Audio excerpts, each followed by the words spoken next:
Arlin, cili në lëvizje bashkë, ishte përfshirë në shtëri civile apo erdhi direkt në politikë?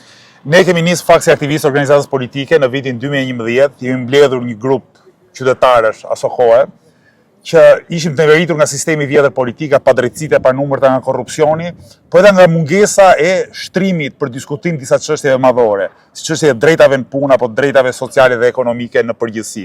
Kemi bërë një rrugtim si grupim politik nga viti 2011 në fund të vitit 2022 dhe në vitin 2022, në dhjetor vitin 2022, vendosëm që të transformoheshim në parti politike.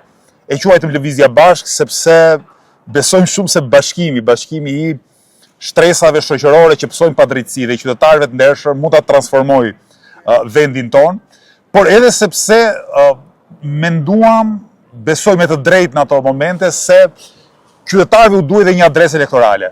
Ne kemi pas shumë përvojë, vazhdim të kemi shumë përvojë në protesta, në greva, në bashkëpunime me punëtorët, me shtresa të tjera shoqërore për të organizuar.